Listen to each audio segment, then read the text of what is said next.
was a slip is all.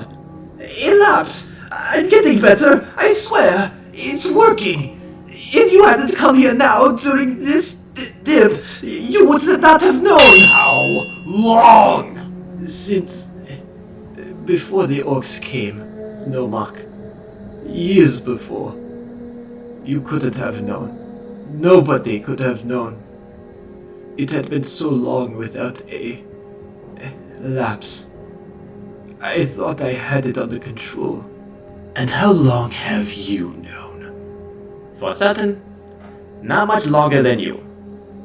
I stumbled across Yenekh on one of his supply runs, harvesting bodies after the battle at Mesa Sepatriki. It was pure chance. Zat and I have been taking notes on the cooperation of scavenging packs among the sick. But yes, Oltyx, it is what you think. And in truth, I have suspected it for much longer. And what moral of arcane learning aroused your suspicion, Cryptek? What ignorance made a fool of me? Don't take this out on me, Nomak, and bring your obsession with your own inferiorities. It does you no favors.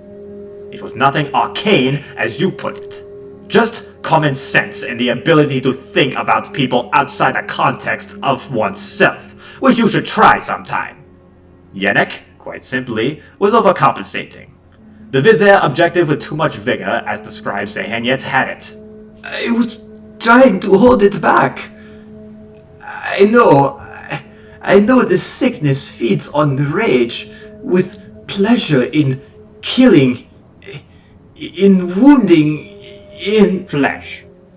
It's why I stayed away from the fight, even though I wanted nothing more than to join it. I told myself my urge to fight was duty and loyalty, but I did not trust it.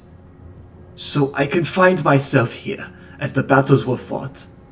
It sounds like you were happy enough to take to the field once it was full of corpses to scavenge for your larder.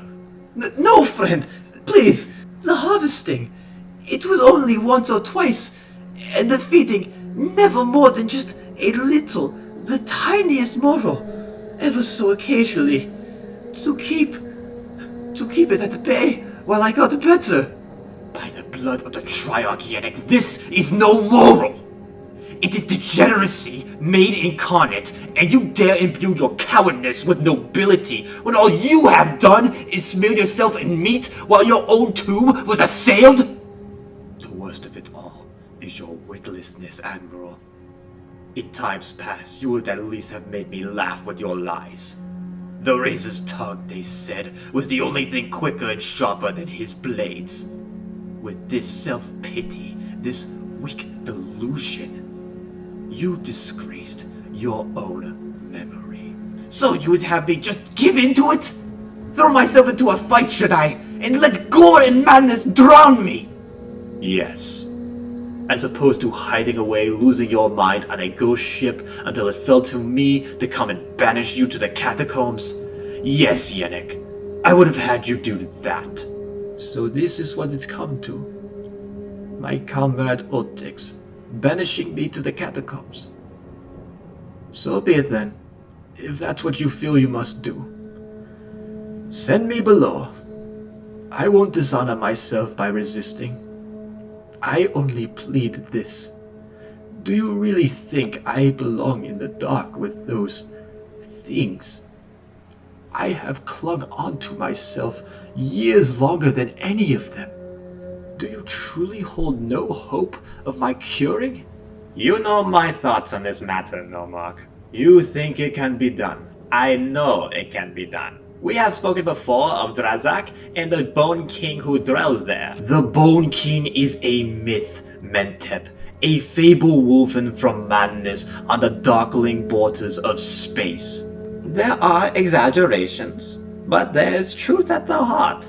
Somewhere among the ghoul stars, one of our kind persists who contracted the sickness but never lost himself.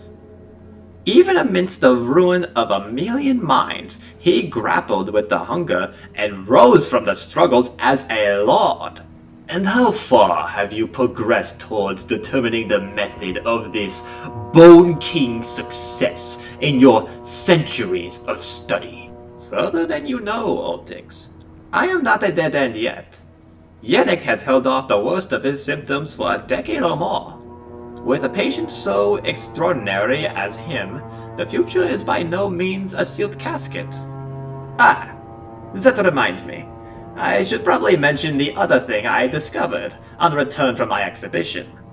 The news I mentioned, I had to give it to you in person, Oltyx. Does it in any way affect the basis on which I am making this decision, Mentep? Oh yes, drastically in fact.